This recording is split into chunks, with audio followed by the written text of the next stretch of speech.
pleasure. Ayan. Ma-share ko lang po, no? Ang unang Atomy product na nasubukan ko, guess what?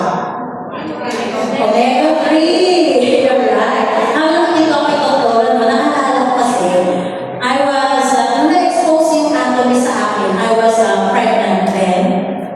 And I vowed to myself, sabi ko nun, by the way, no, I had a baby when I was 41. Kaya may pag-asa pa po yung mga late bloomers yan, no?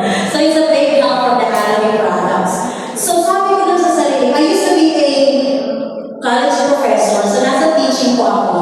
Na mga estudyante ko po, no, I find them, ano yung challenging sa brain.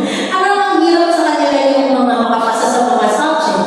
So sabi ko, pag nagkaanak ako, hindi ako magdadala sa mundo ng isang juvenile.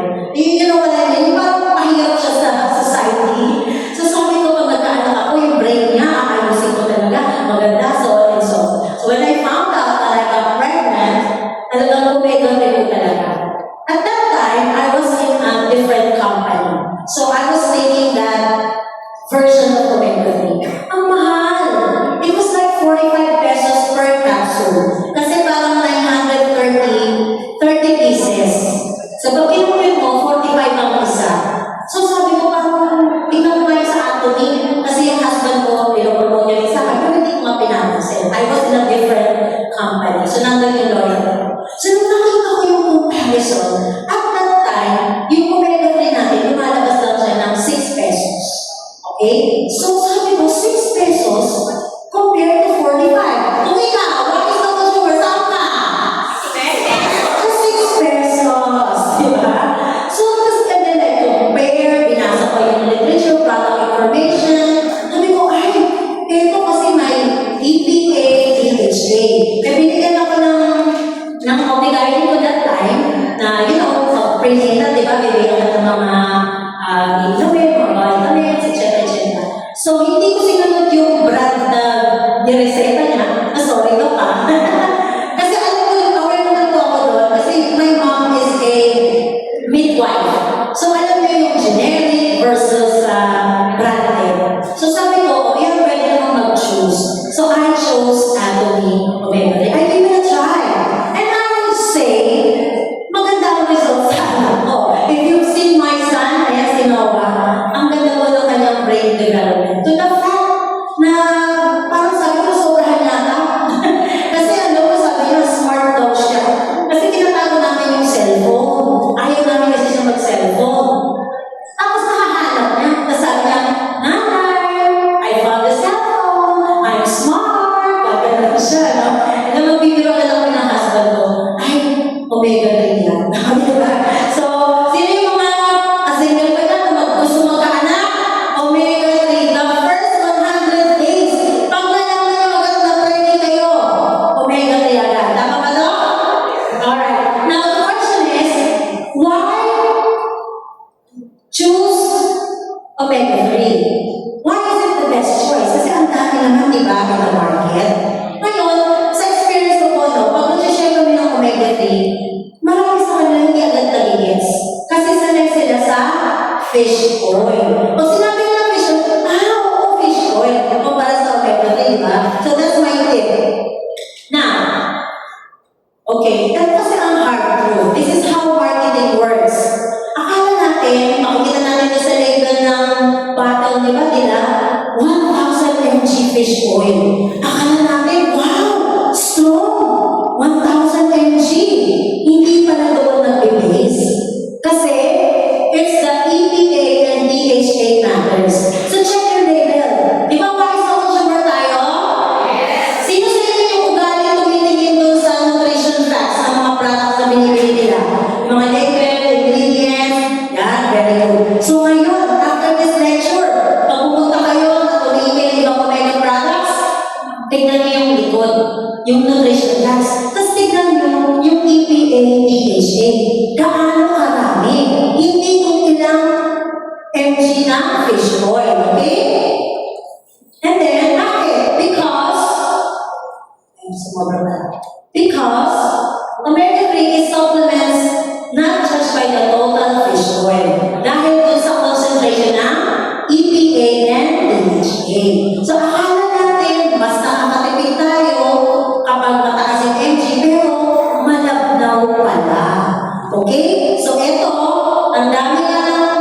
MG fish oil nila, pero ang DHA, EPA ay 200 to 300 lang.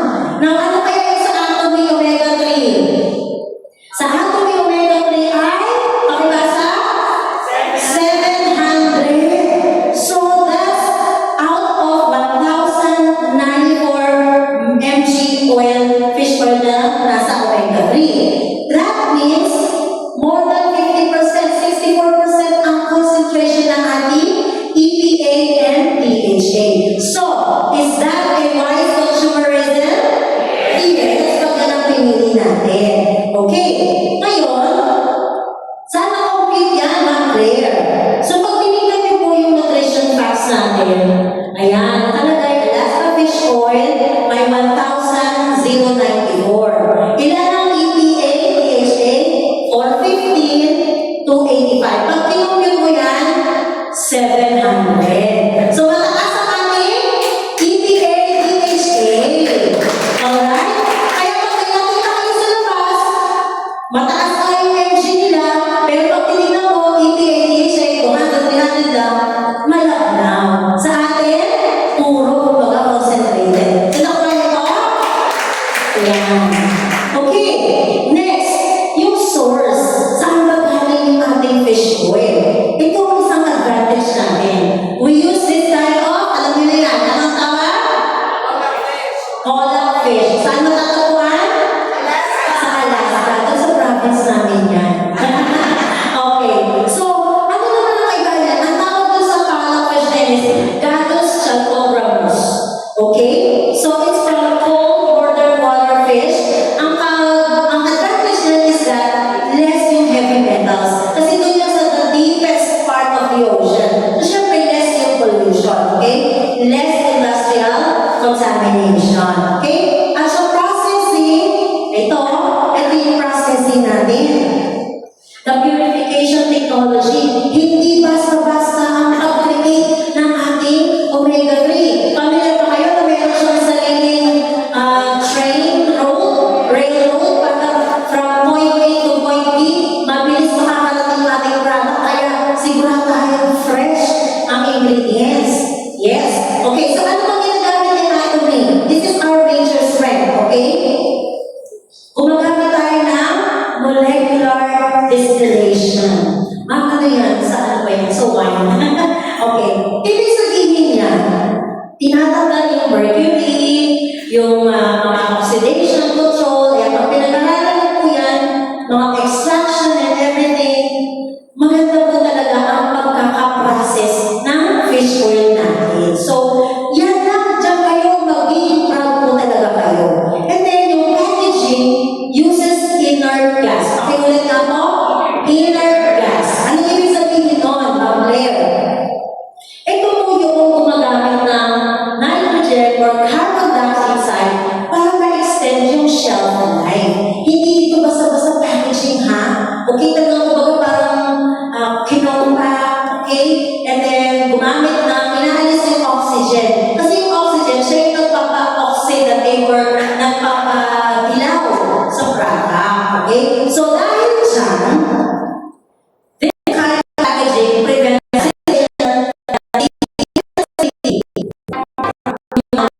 yung parang panis, di ba? May nakalalas na kayo pag pinumit nyo ng omega 3, lasa-lasa yung lansa.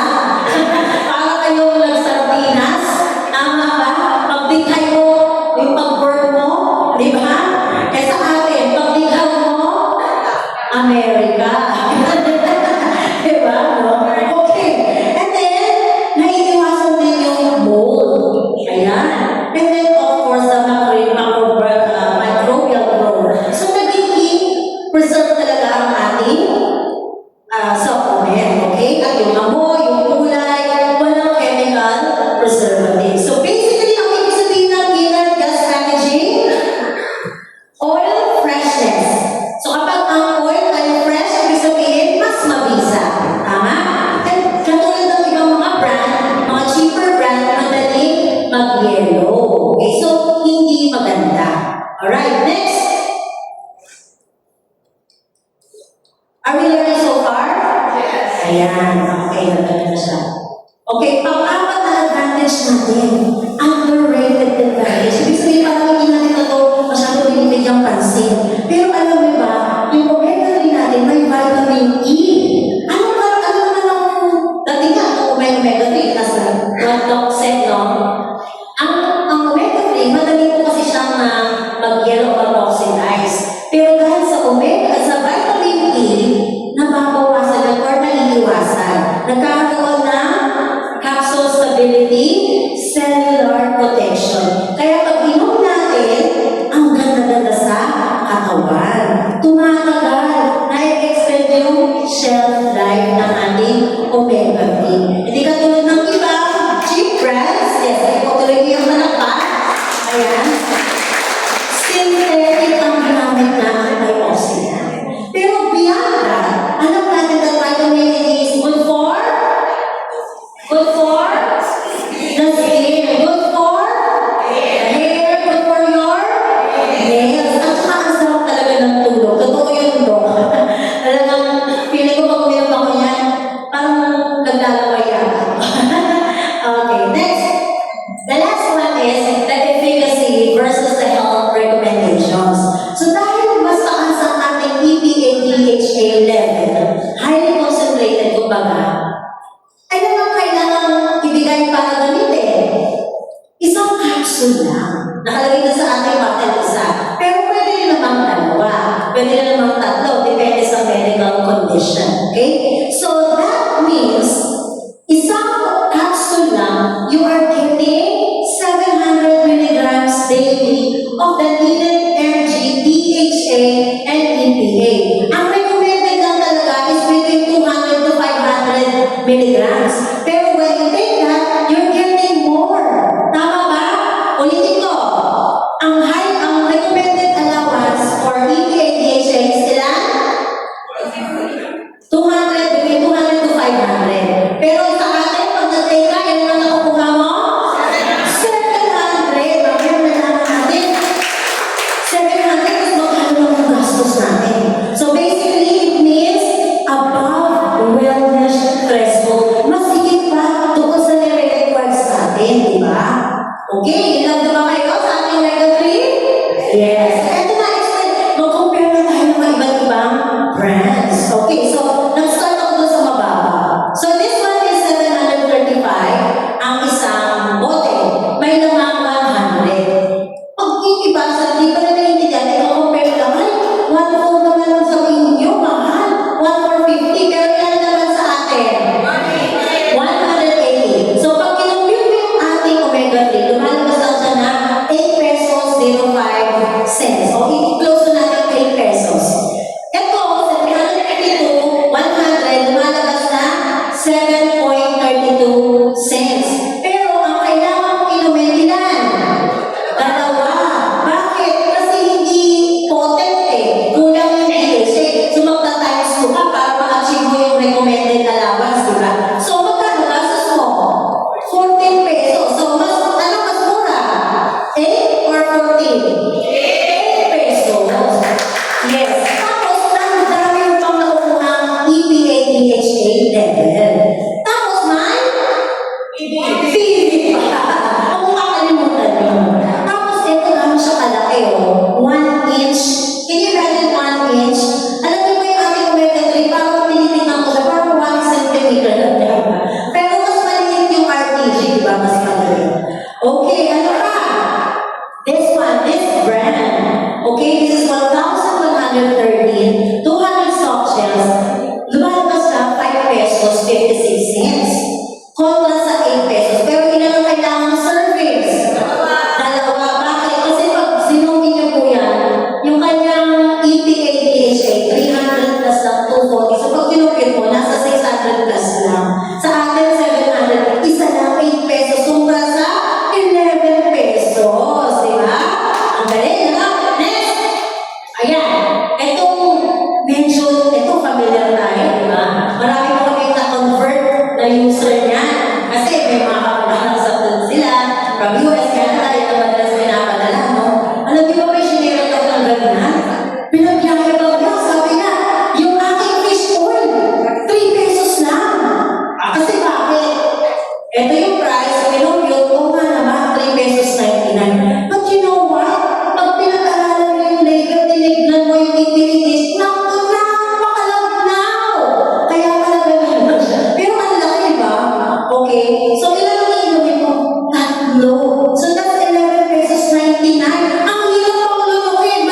Ayan, yung may mga, ito naman, doon tayo sa high-end. So yung kanina, yung mga generic pharmacy brand. So ito naman yung high-end, kasi syempre may mga friends din tayo, mayayaman, mga sosyal.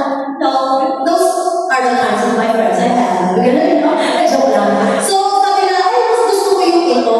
Kasi mamahalin. Alam niyo naman, pag sinabi, mamahalin, mas maganda ang brand. Totoo naman yun. Bakit kasi nga, wise consumer tayo. So, when you compute that, isang serving lang. Kasi mataas naman talaga, concentrated. Yun nga na, 25 pesos. Kung sa Atomy, ilang soft gel na ang maininom mo sa 25 pesos. Sige nga, yung mga galing sa mga. Tatlo. Nakakatatlong araw ka na, hindi mo isa pa na ang iniinom mo, di ba? Medyo mabigit sa mabigat sa bulsa. Wala pa yung TV. So, gastos yan, di ba? Sa ating investment. So, another one, this one is high-end also. So, so, versus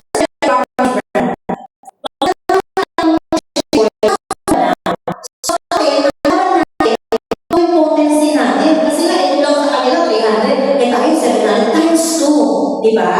So, maganda yung ating pricing. Now, compare naman sa premium global brands, kahit naman sabi ko yung last two, okay, mataas man ang kanilang DHA, EPA, yun nga lang, mahirap i-maintain.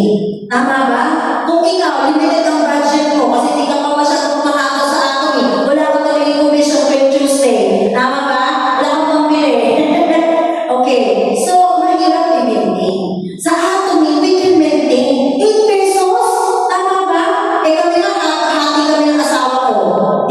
Yung 180, nagiging, di ba dapat 6 months lang yan, ano? So, divided by 2, dalawa kami gumagamit, 3 months. Still not bad. Di ba? So, basically, Atomy, lastly, Omega 3 advantage is that the price to potency ratio. Ito yung presyo kontra sa lapot dun sa ingredient. Kaya nga, absolute quality, absolute price. Huwag mong tignan yung presyo, tignan mo yung laman. Tama? Tignan mo yung content, yung ingredients. Eh, yung iba nagugulat, ay, naku, mas mahal na yung Atomy pala. Pag may nakausap, no, lalo na yung letter K na brand. Meron yata yan din mamaya, no? Pag sinabihan ka na, ay, yung Omega 3 ko, 2 pesos lang, 1 peso pa nga eh. Kasi may mga nagre-resell, kasi nga ang dami ng stock nila, ang tagal pa ubos. O, di yung pang-sagot ka na, tanongin mo, o, ilang EPA content ba yan? Ilang DHA content ba yan? Ah, sabi nga, ano yun? O, di ba, namamang may? Alam, kasi kayo na? O, matigil na? Seminar. So, pag nag-share kayo nito, mayroon na kayong isasagot. So, basically, Atomy Omega 3 is an engineered premium value. Pakiulit na, engineered premium value. Nakikita ninyo yan, tingnan niyo yung ano dyan, poster. Nakalagay ba, premium quality. Talagang premiado. Hindi ka mapapahiya. Talagang, ang pinakaano doon, it works. Tama ba? It works. Yung nanay ko po, ang center ko namin, 4th floor. Yung nanay ko, pag aakyat hanggang 4th floor, dire-diretso ko, walang tigil. Kasi hindi hinihingan. Maganda sa joints. Di ba yung usually, iba, ano, hingal na. Try nyo po yung Omega 3. Takdal ang hingal ninyo, yung mga joints ninyo, masarap ang tulog. So with that,